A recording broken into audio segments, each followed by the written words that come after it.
When interviews get heated, the last person you want on the other side of the mic is a comedian. As Bill Burr was on the red carpet, some journalists thought it would be the perfect time to ask him controversial questions, but Bill simply wasn't having it. What about your reaction to Luigi Mangione? I was reading up, that perhaps you've been supportive of what he did. What is your take on that? If you were reading up, I don't think you read up on it. Because I said what I felt about it, and I said what a lot of people said. Some people took it that way. So could you clarify what you think? No, I'm not going to just have some controversial moments so you can get clicks. I'm not doing that. What are you going to bring up next? The Middle East? I went to summer school 3 out of 4 years in high school. I'm not qualified to talk about this. You said about Elon that he was ruining Earth, I saw on The View. You're critical of him. What do you think of all the boycotts, like even the violence? I don't watch the news. I don't watch the news. I watch Instagram, and I don't think you should be asking a comedian. You're a journalist. Comedians are on top of current events. No, that's weak. That's you guys passing the buck. It's not my job. I am a dancing clown. Louis C.K. was called out by Jay Leno only for his outfit. That is probably the most heterosexual outfit I've ever seen. Yeah, this is right now. You look like a man who tried to dress himself. Well, you look like a cop. Is it inside out? I do. You look like you're protecting the president. Jay thought he could roast Louis for what he was wearing, but Louis flipped it back on him so fast Jay didn't know what hit him. I do. You look like you're protecting the president. Well, I hope I can say this without insulting you. Yes. You're the weirdest looking person on the planet Earth. If you weren't famous and you robbed a bank and the dude was describing you to like a police sketch artist, he'd be like, no, seriously, what did he look like? Nobody looks like this. Nobody looks like you. Really? I can't believe I'm looking at you all the time I'm looking at you. Jimmy Carr was repeatedly cut off by a man in the audience. You know what I'm saying? There's bound to be something. On there? Just Is that guy? It's him all the time. Shut the Hey, man. Annoying. You're great. Just sit there. I've got you at a 10. We need you at an 8. You're not in the rest of the show. Is that all right? Jimmy tried to handle him politely at first, but one more interruption, and Jimmy was done. Say that. One of my best friends in the world is a lesbian girl, and, Scared. Is that the same guy? I've got some terrible news for you, sir. You look as if you've been drinking fairly heavily, my friend. Possibly a little bit of cocaine in the mix. We're going to buy you a beer, but you're going to have to f*** off. I don't think you're quite getting up and f***ing off enough. I'm absolutely serious. I hope we haven't ruined your evening. I'll always remember the €30 you spent. We're going to have him beaten and f***ed outside.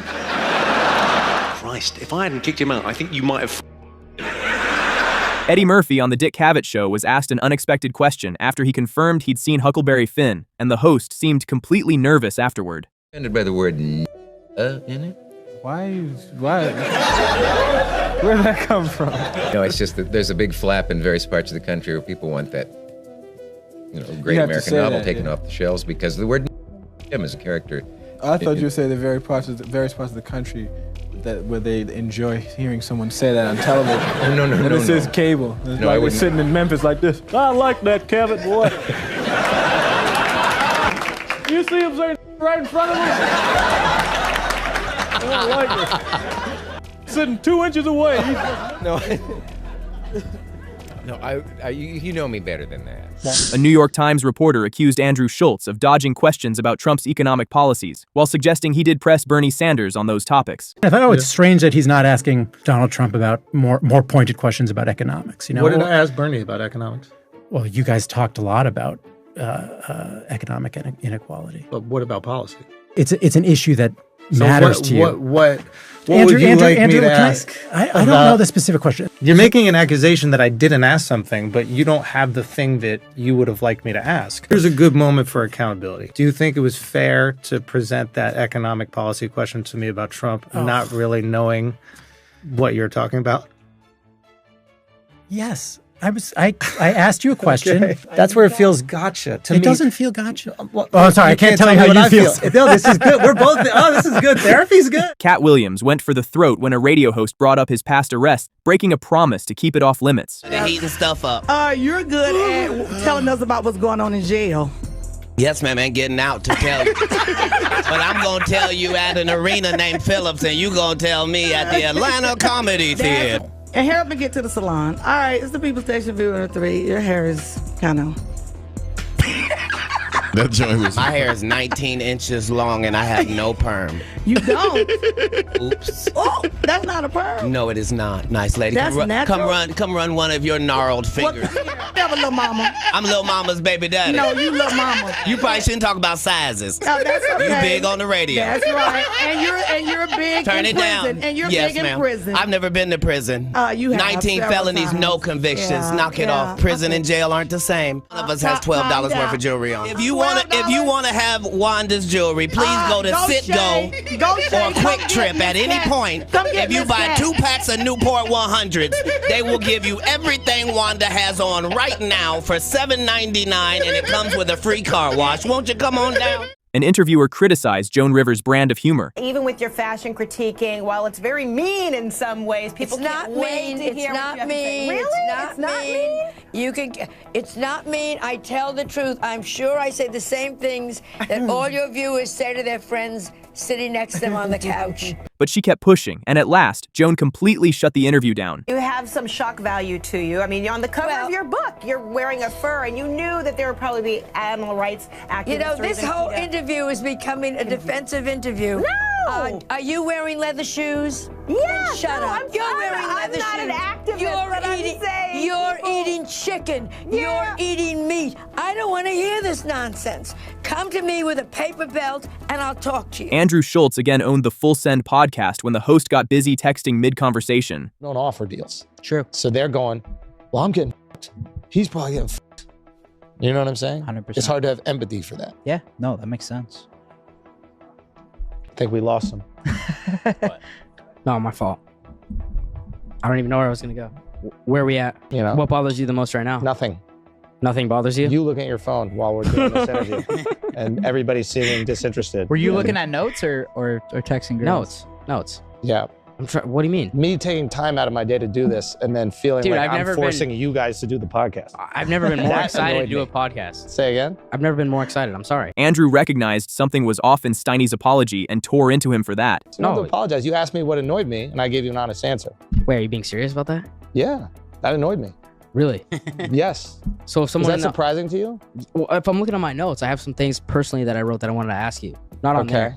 Okay. So I can't look at that and then ask you that? I mean, you can, I guess. What if someone in the audience is on their phone when you're doing that? Then they're going to get the same treatment you got.